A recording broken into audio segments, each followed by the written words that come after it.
Hello, I'm Rex Childhouse, and because things on the internet seem to lose their date references pretty quick, today is Thursday, October 5th, 2023.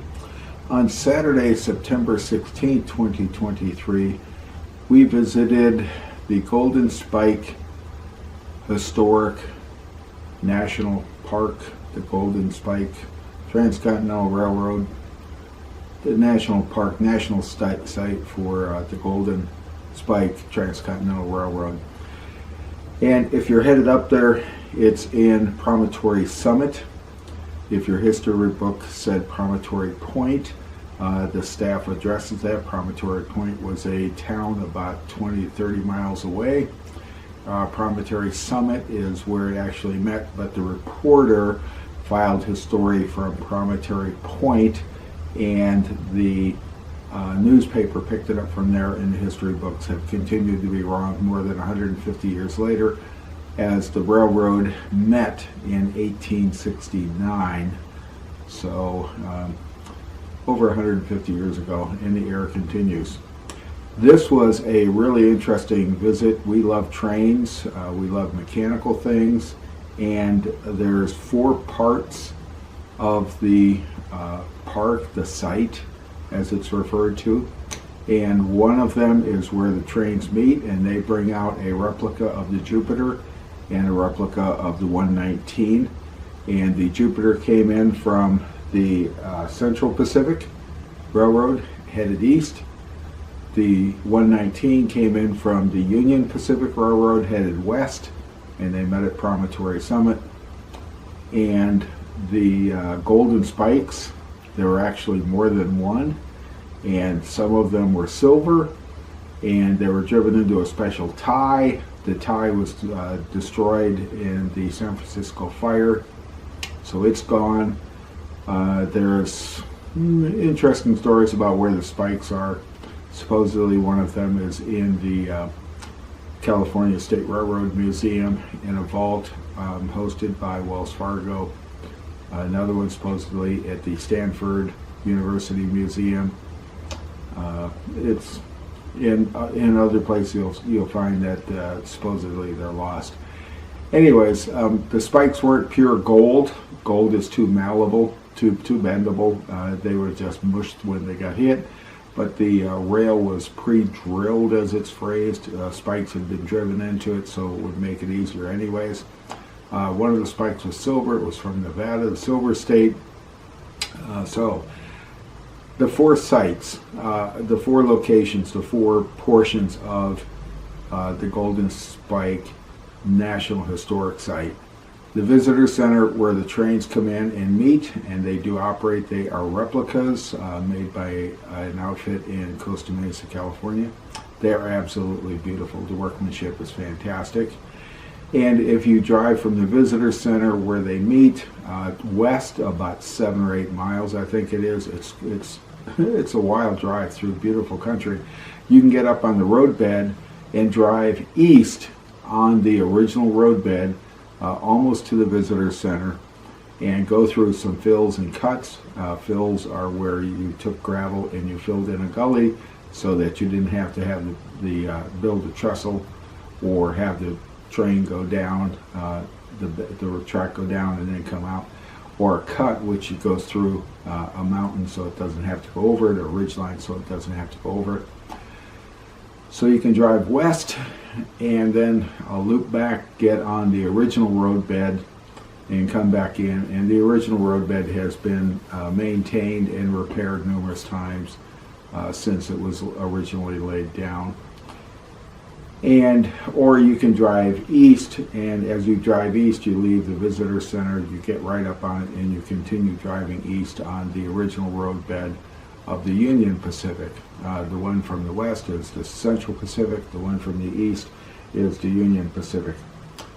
It's really interesting, and there's some sights to see along the way. The 4th site is a hiking trail that you can hike. We didn't do that. We spent probably 4 to 4.5 hours there. It was a fantastic, for us that like railroads, it was a fantastic visit. They bring the trains out under their own steam, You get to go up close and see them. They don't want you to touch them. They don't want you to climb on them. They are hot. They are operating under their own steam, and it's fun. And here's our trip up there, and it's in Promontory Summit, Utah. This is about an hour or so from Salt Lake City, and it is out in the middle of nowhere, but it is in beautiful country. Hope you enjoy this tour. Promontory Summit is probably 20 minutes west of Corinne, Utah. It is in the middle of the prairie. It is in middle of nowheresville, and they address the fact that it's not at Promontory Point. Promontory Point is a town 20 miles away or something, and the author of the newspaper article got it wrong, and it's been in the history books that way ever since. There is a railroad track here, and it's one of the first pieces of railroad track you see as you're coming in, and this is in Corinne. And then we shift to seeing the memorial to the builders of the railroad as we're turning into the Golden Spike Historical Site Park. This is actually a sign, so it's kind of backwards. About a mile or so away from the park, you see this one before you see that memorial, that sweeping railroad track memorial. And then this is as you're pulling into the parking lot for the national park, the National Historic Site. And the visitor center is not all that big. It's very nice. I love the construction on this. It's absolutely beautiful. There's several things in the park, and this particular mural painting presentation poster series shows how the two railroads came up to Promontory Summit and met at Promontory Summit. And this beautiful mural painting was hanging up on the wall. This one out-of-place railroad tie, if you want to consider that, is a representation of the original railroad tie that was placed in as that last railroad tie. That railroad tie was destroyed in the San Francisco fire, so it's gone. It's out of the way. This particular railroad tie has a plaque on it, a presentation on it, to indicate that it is a representation, replica, a presentation of that special rail, of that special tie. The barns where they store these trains is in the east, so the Jupiter comes in from the east backwards and passes you, goes off to the end of the rail, and then makes a very distinct arrival and stops in a very specific spot.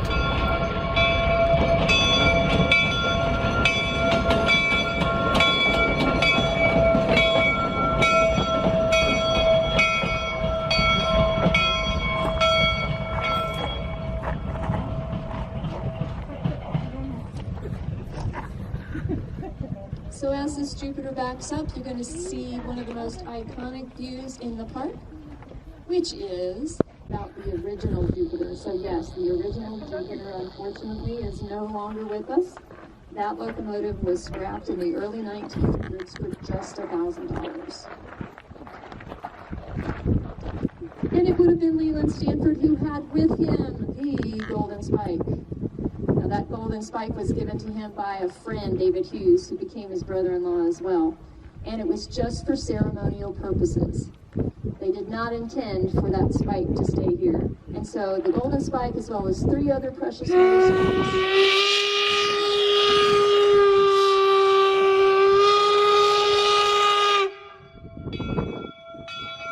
those were dropped into a tie right here, these tracks, and just given a little tap. And once the ceremony was completed, they were pulled out and then taken back home with them.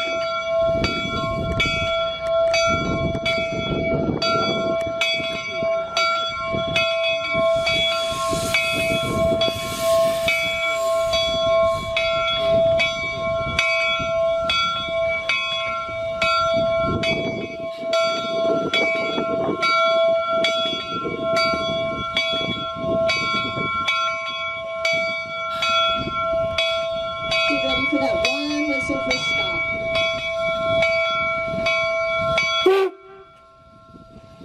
Let's give our engineer and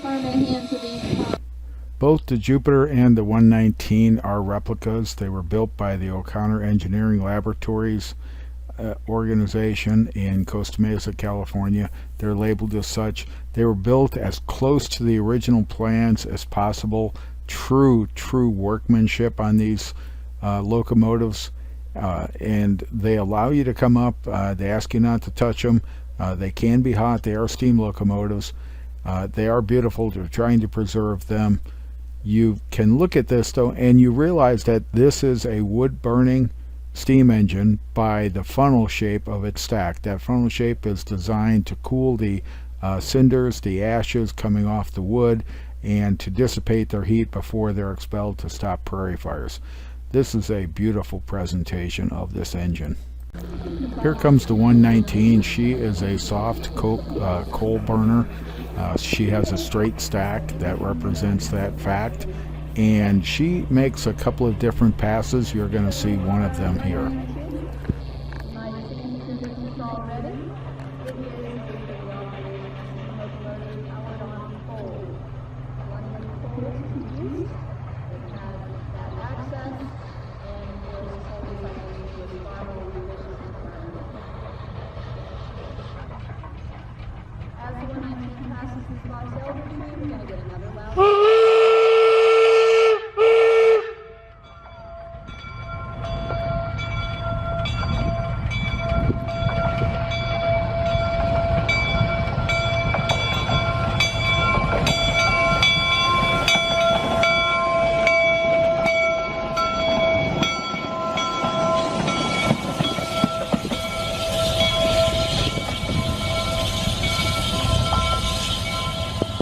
Now she's going to come back at us, so we get the same presentation of her as we had with the Jupiter. She's going to proceed back down the track. They're going to throw a switch, a turnout, and then bring her up to her final position. But let's not forget, not only is it that, but it's the height of the Industrial Revolution, as well as the Victorian era. And so when you see how both of these locomotives are embellished and decorated, it was very much indicative of the time period. So this is the time period of Tchaikovsky and Brahms and Jules Verne and Charles Dickens. And we also need to remember that it was 1866 that the transatlantic cable was laid. So this idea of staying connected globally, to extend our reach, to keep it connected to Europe as well as Asia, was very much on our minds with the commission of the Transcontinental.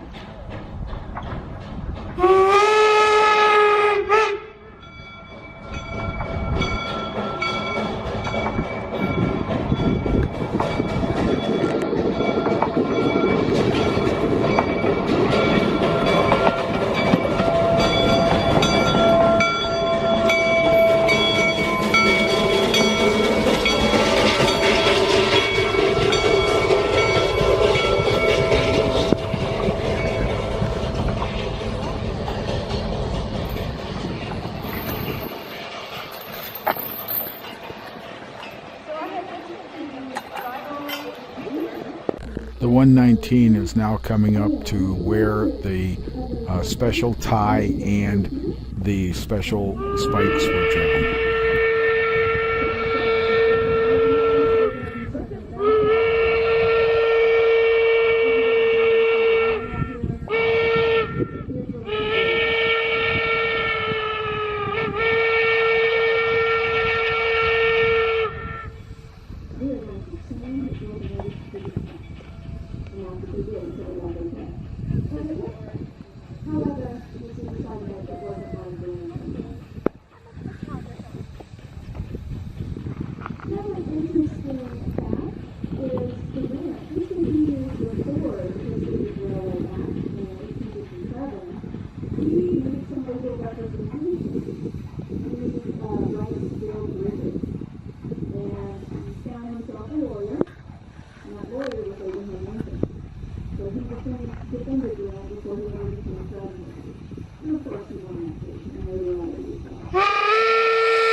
Built by the same company as the Jupiter. I didn't get a photo of the data plate. I wish I had. It is a beautiful piece of work. It is also a 440 steam locomotive, meaning it has 4 front wheels, it has 4 drivers, it has no wheels underneath at the rear of the locomotive.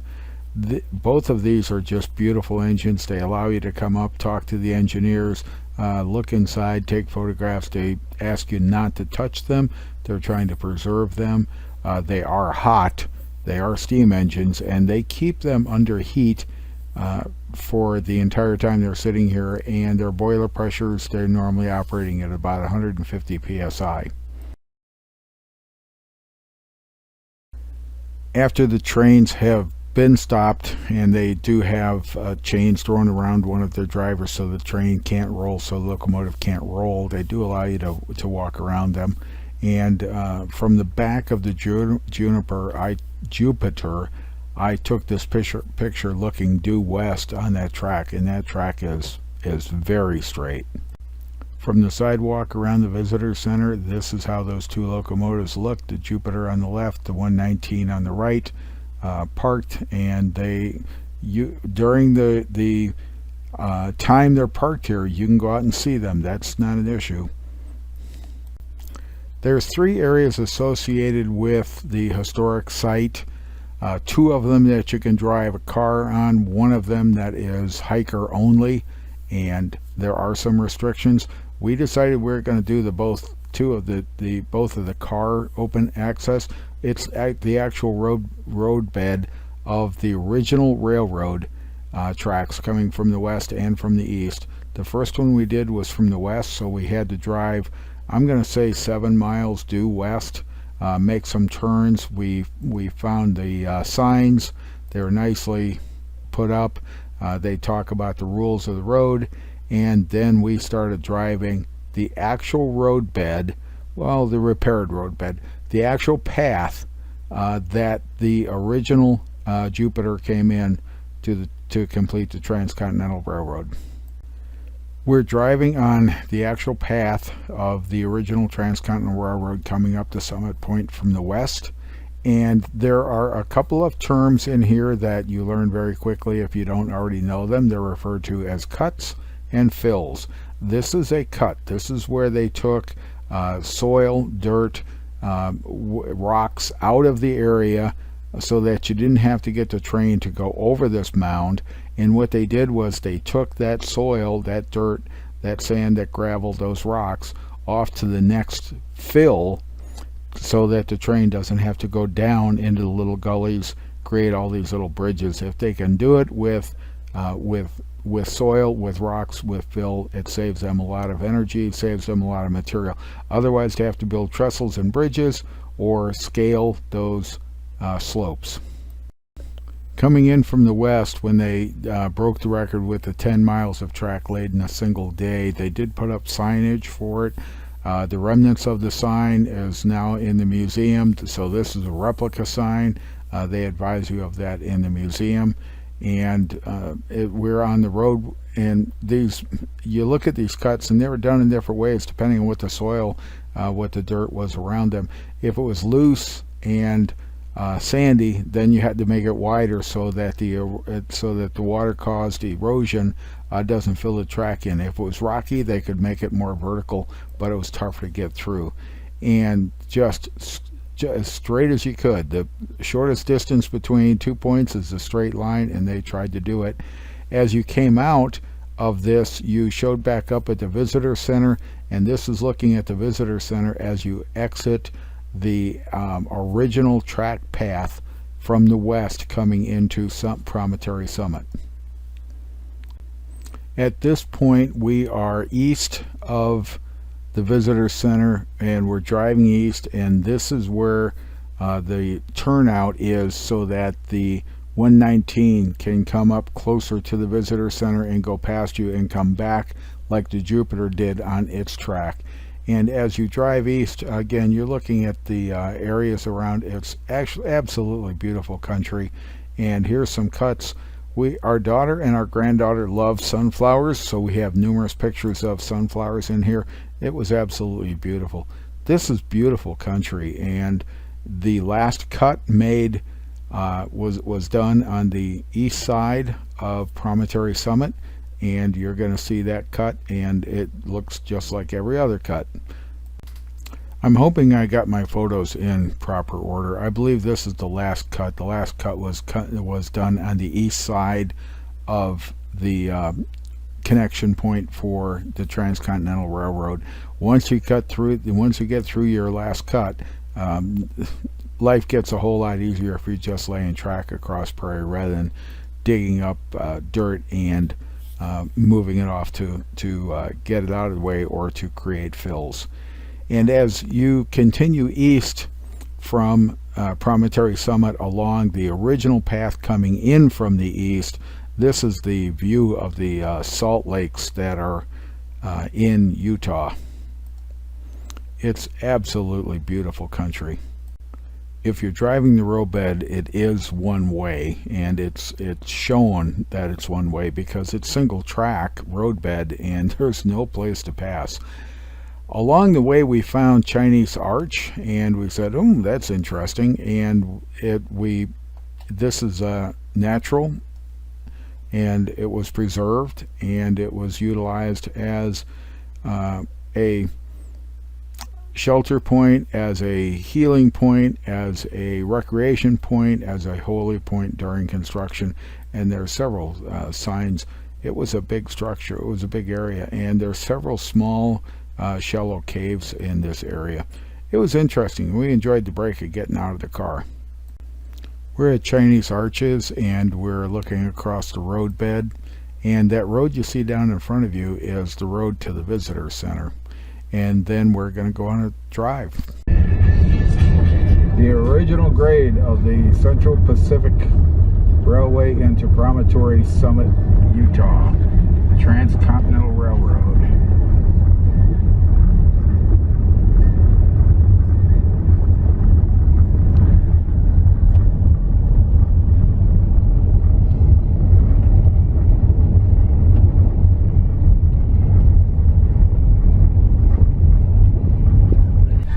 I'm listening to the audio on this video, and this is the actual last cut.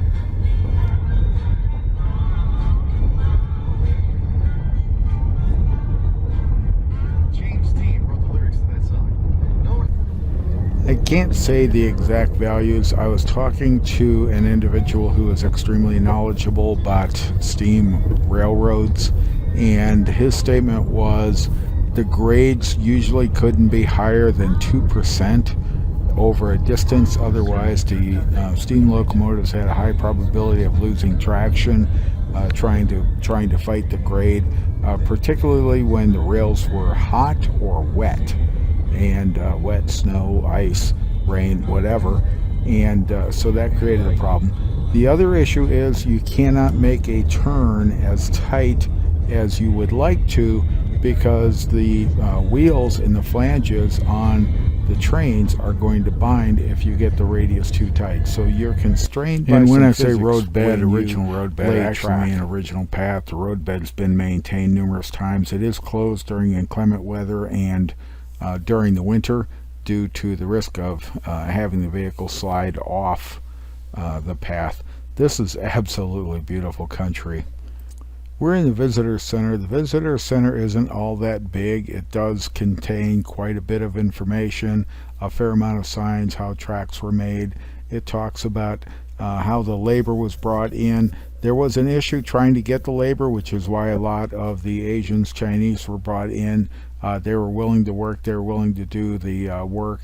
The construction was going on during the Civil War, and the average individual would rather have gone to fight. Well, maybe some of the individuals would rather have gone to fight than build a railroad.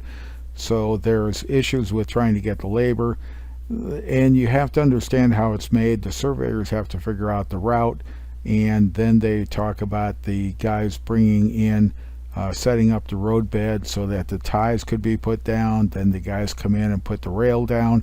In the meantime, most of these are single track paths, single track roadbeds. Occasionally you'll have to put in two next to each other so you can have passing.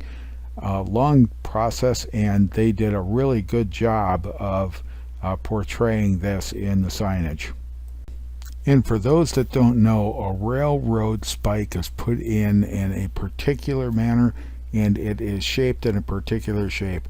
It's not like a nail that's round, and it doesn't have a single point like a pen. Its point is the full width of the spike, and it's always put in perpendicular to the grain of the wood. This cuts the grain rather than splits the grain. And if you look, the head is not even on 360 degrees around the shaft like a nail would be. The head has that extension to reach over and grab and hold the rail. This is technology. Abraham Lincoln signed the executive order, or the legislative order, to create the railroad in 1862. It was completed in 1869.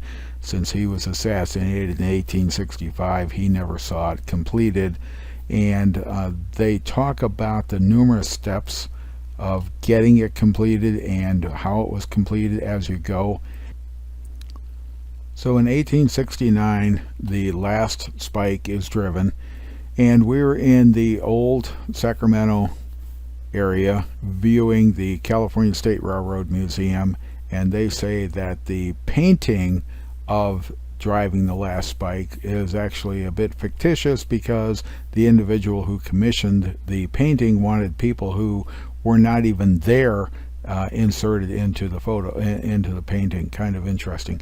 They talk about the various spikes that are here and where they are or where they aren't. The rail, as I think I said earlier, was lost in the San Francisco fire. I think that was 1903.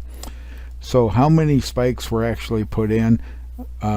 It seems to be 4. They weren't all gold, and they weren't solid gold, because solid gold is too soft. But the tie was specially prepared to receive it anyways, and some of them are on view. Some of the spikes are on view in various locations. One of them is in San Francisco's museum, if I'm not mistaken. The route had been diverted earlier in 1904, so this section of track was unused. And with the war effort for World War II in progress and needing materials, the rails that had been laid and were not used were recovered and put into the war effort. So they're gone, which is unfortunate. The Visitor Center has a really nice presentation on rails over the period of time. Rails have changed. They used to be iron, and they had one particular shape. Now they're made out of steel. They have a different shape. The wheels on train cars are, we've learned through technology, they have a slight bevel on them, and the object of the bevel is to keep the car centered on the train track so the flanges don't hit. And as they go around a curve, if you can build the curve right and take it at the right speed, the flanges won't hit the rails even on the curve. The original track, the shape, as I said, has changed. Here's a piece of old track sitting out next to the Visitor Center. You can touch and feel and play with it if you want. I enjoyed the area that we're looking at now, the anatomy of a railroad track. It's a lot of manpower to put track in the 1860s, 1870s, brute manpower, but there's a lot of science to it. It's not only manpower, it's skilled manpower, and they talk about how it's done. They show how it's done, and the ballast is normally rock so that the water drains away. So the roadbed has to be elevated above average terrain, and usually uses rock as ballast to prevent water from sitting up against the ties and rotting the ties out. However, water is essential for the boilers of the steam engines, and the steam engines normally went from town to town, usually about 10 miles or so, to get more water. They could go a lot farther on the fuel they carried than they could on the water they had, and those stops to get water are normally what created the towns. In the visitor center, they have these two signs for the locomotives that participated in the final rail spike driving. The Jupiter coming from the west and the 119 coming from the east. I guess this is the remnant section for the Golden Spike Historic Site Visitor Center. This is the remnants of the 10 miles of track laid in a day sign, and the original, a replica, is out on the actual site. They talk about the link and pin coupler, which was the older way of doing it and a very dangerous way, and they talk about the number of people who lost their lives that they know of due to that system. Then they talk about railroads and time, and it's not that the 24-hour clock where you have 1307, 1452 is not military time. It's actually railroad time, but that's okay. We use it in the military because it's easy and it saves characters. And the railroads standardized our time system. They gave us our 4 time zones in the contiguous 48 states because the old way was towns set their own time, and trains were arriving at the second town before the time they left their first town. It was hectic. It was whatever, and they have a number of things related to time on display. Outside the visitor center is this statue of a buffalo, and here's the signage. And I want us to look at signage first. On the lower left corner, there's a guy standing on top of a pile of pelts where these buffalo were killed. The meat was put on refrigerated cars with ice and sent back east, and the pelts were left here to dry. Look how high that is. And you wonder why the Native Americans, the Indians, were annoyed that it was happening. Whatever. Then they have a monument to the memory of the people who lost their lives building the Transcontinental Railroad. There were a number of them. It's a really beautiful monument, a really beautiful memorial. And they have the original monument that was at the site. It was recovered, it was repaired, it was put back on display, and it's a nice job. A lot of the roads in the area of the Golden Spike Historical Site are well-maintained gravel. They're not paved, so your speed limit is limited. And this is one of the paved roads, and showing you some of the structures out in the east. And we found this, it's the centennial marker for the Transcontinental Railroad completion. If you're coming in from Salt Lake City, you have to go through Corin, Utah, and we stopped and took a couple of photos and then moved on. So it is a pioneer railroad town.